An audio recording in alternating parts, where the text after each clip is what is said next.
So I got home at around 11 p.m. Late night at the office turned into an even later night at the bar. About 4 drinks deep at this point, and I'm tired. Just about ready to fall asleep as I stumble through the doorway. I lay down on the couch and reach for my bag of joints, and spark one up as I pull up YouTube on my laptop. I'm in the middle of watching some luxury cruise tour, close to passing out, when I hear the front door open.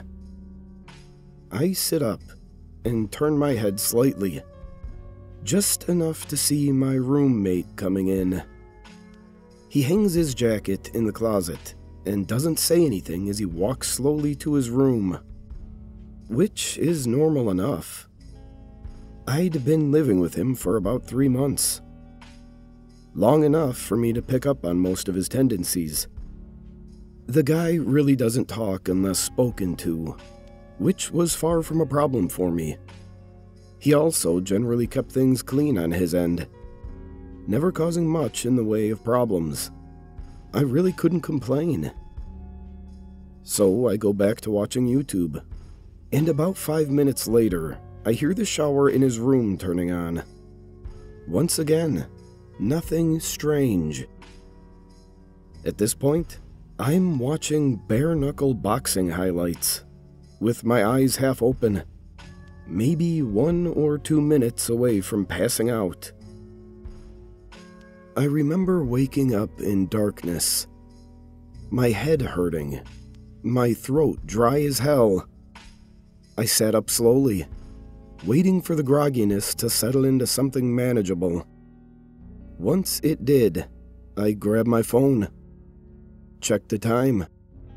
Around 3:30 a.m., from what I remember. I was starving, and so I got up, began walking towards the fridge, and then I noticed it. A soft but ever-present noise in the background. It took me a few seconds to really recognize what it was. The shower. Suddenly, the events of last night began replaying in my head. Drinking at the bar, Ubering home, laptop, couch, my roommate coming home, the shower turning on. I stood there for a while, trying to make sense of it. Maybe he went to bed and forgot to turn it off. I shook my head. There's no way that happened, I thought. Maybe he slipped and fell. Realizing the implications of this, I rushed towards his room, but found his bathroom door locked. I began pounding on it. "Hey man, you all right?" No response. I considered kicking the door down, but decided to call 911 before I did that. I took my phone out, preparing to dial, when I noticed that I had an unread text. One from my roommate. "Hey man, I couldn't sleep, so I went over to my girlfriend's place. Not sure when I'll be back. Sent 2 hours ago." I look at the bathroom door, then back down at my phone. Everything about this was wrong. First of all, my roommate barely texts me, and certainly never to tell me that he's going out. Second of all, I know for a fact that he's single and has been for a while. And third of all, who the hell was in the shower then? I tried calling him. No answer. Sent him some texts, but no response. I walked over to his desk and saw that his keys and wallet were still beside his laptop. My head's starting to spin at this point, and I get out of there, go back into the living room, and turn on the lights. I'm pacing around in a circle, trying to follow the plot, while also trying to ignore the shower, a noise that I never could have imagined being so dreadful in any context. Sometime later, I hear something vibrating on the kitchen counter. I move towards it and see that it's a phone. My roommate's phone. The panic begins setting in, and I immediately grab my keys and run out of the apartment. I make my way down the hall and take the stairs down to the lobby. But even that doesn't seem far enough away. And so I make my way over to the McDonald's across the street. I sit there for a while, considering calling the cops, but for some reason, feeling too nervous to do so. But even though there's hardly anybody in there, the place begins to feel suffocating, and I decide to leave, walking back out onto the empty streets. Almost immediately, I get this feeling that I'm being watched, and I feel my gaze drifting up and towards the apartment. Soon, I'm looking at my balcony, and I see somebody standing there. A dark figure stood completely straight, stiff to the point where it nearly resembled a mannequin. But it isn't one. If I look closely, I can see it just slightly swaying. I froze in place, my mind hardly able to understand or accept what it was seeing. It's not my roommate. It's too tall. In fact, it's too tall to be anybody I know. Its head nearly scraping the bottom of the balcony above. No matter how hard I tried, I couldn't make out any of its details. The darkness and distance may have been enough to explain that away, but there was something about it that drove me towards a different conclusion. That this thing simply possessed no detail that could have been observed.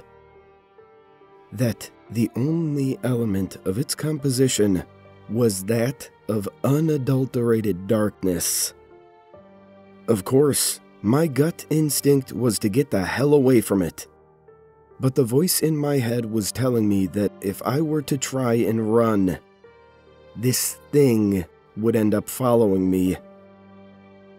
I went back into McDonald's instead, locking myself in the bathroom as I finally dialed 911. I told the operator that someone had broken into my place, but that I had gotten out of there without them noticing, and that they were still in there. It was the story that most accurately represented the situation, without making me come across as batshit insane. The operator told me that they'd be sending somebody over, for me to hang tight. I left the bathroom, waiting at the table closest to the exit, until I could see the red and blue lights cutting through the darkness. I went outside to meet the cops, looking up at the balcony to find it empty, though the door to the living room had been left open. They pelted me with a bunch of questions that I found difficult to answer. Is the intruder armed? Do I have any idea who it might be? What are their intentions? I told them I didn't know, that I couldn't figure it out, but they just kept on asking. Soon, I was practically yelling at them to go up there and check it out for themselves. And I suppose the terror in my voice was enough for them to begin taking this seriously. They told me to wait by the entrance, and I watched on as they entered the building. I was out there for a long time, growing increasingly anxious at the thought of what they were going to tell me when they came down. A few minutes later, the silence was broken by a single, muffled gunshot. My heart dropped into my stomach, and I continued to wait there, unsure of what to do otherwise. 20 more minutes of silence, and the officers still hadn't come down. Soon, I could hear more of them approaching in the distance. Before I knew it, 4 more cop cars had pulled up around me, and the scene had fallen into chaos. Officers shouting over each other and into their radios. More questions being hurled my way, none of which I was able to answer. The next few sequences were mostly a blur, but I remember the building being evacuated. The tenants, frightened and confused, as they were ushered outside, while the officers became more and more frantic. I remembered hearing more scattered gunshots. Some screaming. Other noises that were difficult to make sense of. There were a few lapses in my memory after that, but I recall being pushed into the back of a police car. After being driven to the station, I was led into one of the interrogation rooms, where I found 2 nondescript men in suits waiting for me. They didn't introduce themselves, and immediately went into a series of questions, each one more bizarre than the last. What company was your roommate employed by? What was the nature of his job? How many different people have been inside your apartment since your roommate moved in? Have you ever heard voices inside your apartment from the hours of midnight to 3 a.m.? Voices that did not belong to your roommate. Have you ever seen a circle of people standing outside of the apartment from the hours of midnight to 3 a.m.? People that were exceptionally tall. And one of the most unsettling ones. Have you ever seen somebody standing at the foot of your bed upon waking up between the hours of midnight to 3 a.m., only for them to disappear moments later? If so, do you remember what they looked like? Any distinct features? As they continued probing me, my mind began conjuring up some of the strange shit that had happened after my roommate had moved in. Shit that I had written off as figments of my imagination, simply because I had no other explanation for them. I did hear the voices, always coming from the room next to mine where my roommate slept. I was always so tired when I heard them, but I do remember it sounding like a young woman or a man with an extremely deep voice. I could never make out any of the words. It always sounded like gibberish. And then, there was that one time I went to the bathroom in the middle of the night, still half asleep. I didn't bother turning on the lights as I entered. But as my eyes began adjusting to the dark, I could have sworn that somebody was already sitting on the toilet. Somebody extremely tall. Of course, when I turned on the lights, nothing was there. It was easy to chalk it up as a product of late-night drowsiness at the time, and I had never really thought about it since. After doing my best to give them useful information, the suits spent a good few minutes taking notes on their phones. Once we were done, they sat up quickly, told me that they'd be in touch before leaving the room. A cop came in a few minutes later and told me that since I couldn't return to my apartment, they would set me up in a nearby hotel until they were able to get the situation under control, and that I should stay put until they give me a call. What happened? What did you guys find up there? He stared at me for a long time, not as if he were deep in thought, but as if he held deep aversion for what he was considering telling me. Eventually, he just shook his head. "I don't know," he said. "I mean, I really don't know."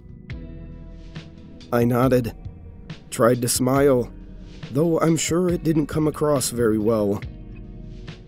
It's the next day now, and I'm in the hotel. Of course, I couldn't sleep, couldn't really eat. The officer hasn't called me yet. When I tried searching up information about the evacuation on the internet, all I can find are articles claiming that it was due to a fire. A fucking fire. Update. I fell asleep, and I just woke up. It's 1 a.m. now, and I can hear the shower